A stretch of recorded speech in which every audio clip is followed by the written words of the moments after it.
सनातन को आगे बढ़ाइए। पंचम धाम ये चाहती है कि सनातन राज्य हो और सनातन राज्य की शुरुआत बिहार से बेहतर कहीं नहीं हो सकता। बिहार की ऐसी पावन धरती, ऐसी ज्ञान की धरती कि यहाँ से जैन धर्म, बौद्ध धर्म, सिखिज्म सबका उदय हुआ। इसलिए बिहार से अधिक उपयोगी सनातन के लिए कोई राज्य नहीं हो सकता। पंचम धाम अपनी ओर से बिहार को पहला सनातन राज्य मानती है। पनोरमा ग्रुप, जो सोचता है वो करता है। 2-3 लाइनों में मैं बता दूं कि पंचम धाम न्यास ज़्यादातर साउथ ईस्ट एशिया के लिए काम करती है।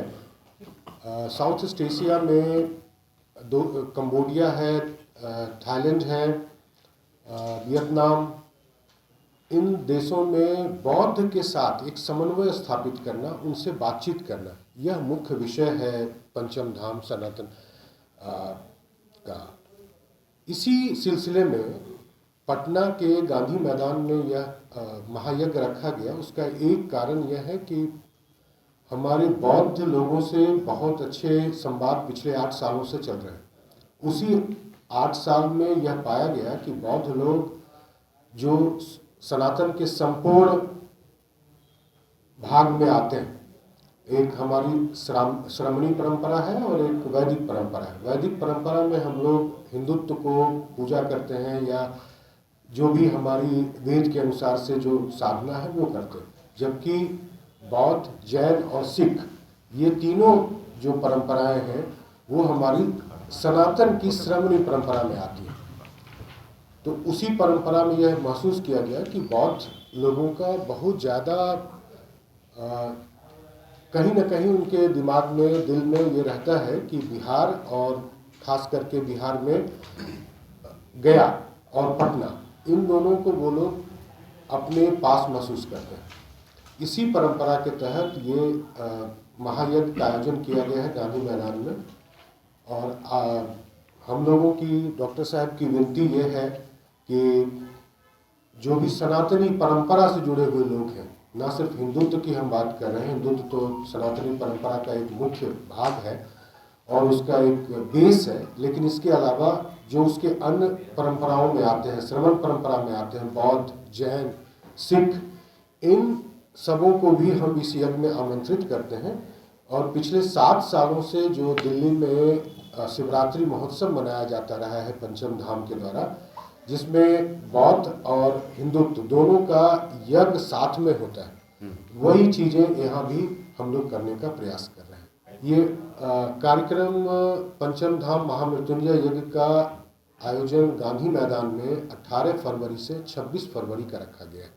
26 फरवरी को महाशिवरात्रि के साथ महायज्ञ का समापन होगा।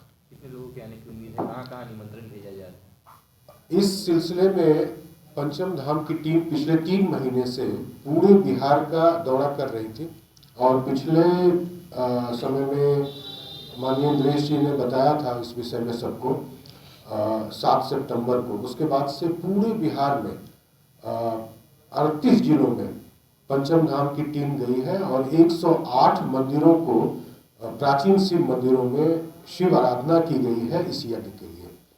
और उसका सारा ब्यौरा जो है अभी आपको मिल जाएगा इस यात्रा का। और इस यात्रा के पश्चात ये 18 तारीख से 9 दिनों का महायज्ञ शुरू हो रहा है। महायज्ञ हमारी परंपरा का विषय है।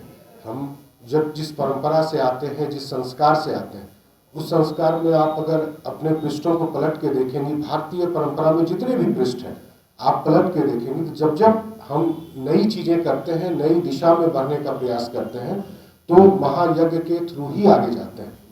और आपको पहले बताया हमने कि बौद्धों के साथ जो हमारा संपर्क है, उस संपर्क को पूर्ण करने के लिए 18 देशों में बौद्ध हैं यहाँ पे विश्व में। 18 देशों में उन बौद्धों से अगर आपको संपर्क करना है तो उनके पास जाना पड़ेगा और उनकी आत्मा कहीं ना कहीं बिहार और गया और पटना में बसती है। उनके लिए, उनके साथ, उनसे जोड़ने के लिए ये चीज़ किया जा रहा है बिहार में। और बिहार के लोगों को खास करके सारी जातीय जो संकीर्णता है उससे उठ के एक सनातन परिवार बनाने के लिए ये बिल्कुल सनातन राज्य ऐसे हिंदुत्व के लिए कई बार कई साधु सन्यासी महर्षियों के उसमें किया गया है, लेकिन पंचम धाम उन चीज़ों पे नहीं।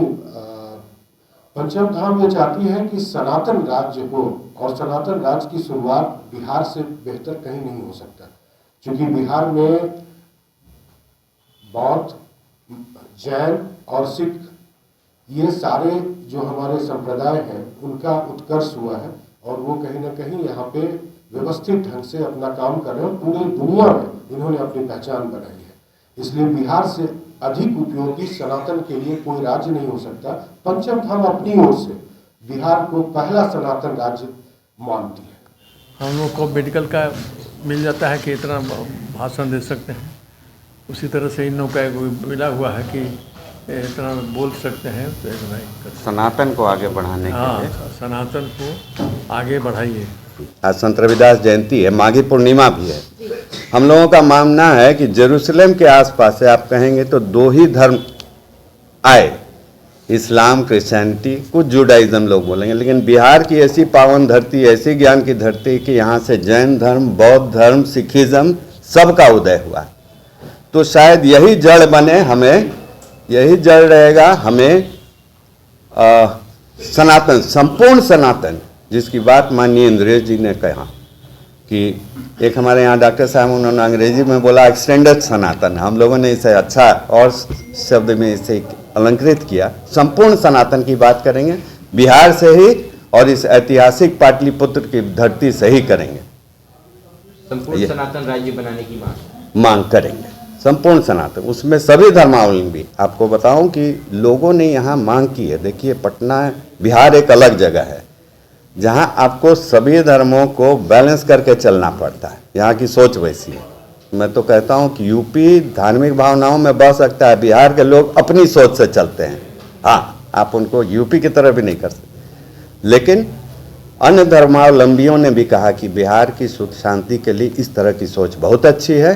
हम लोगों का भी सहयोग, टेंट तंबू बहुत, मतलब इस्लाम के मानने वाले लोग भी टेंट तंबू दे रहे हैं इसके लिए, और सप्रेम दे रहे हैं। यानी कि बिना किसी भेदभाव के सभी लोग इस महायज्ञ में शामिल होंगे। जी जी, भेदभाव नहीं, सभी धर्म के लोग इसमें आ रहे हैं। सभी धर्म के, सभी धर्म के लोग चाहते हैं कि हाँ, भारतीय सुख, हाँ, जिसको भारत से प्रेम है, भारतीयता से प्रेम है। भारतीय परंपरा मैं हमारा हमेशा ये रहता है, मैं किसी भी पोस्ट पर होली दिवाली को के देता हूँ तो यही लिखता हूँ कि सभी भारत प्रेमियों को होली की शुभकामनाएं, दिवाली की शुभकामनाएं। तो कुछ इसी तरह की सोच है ये।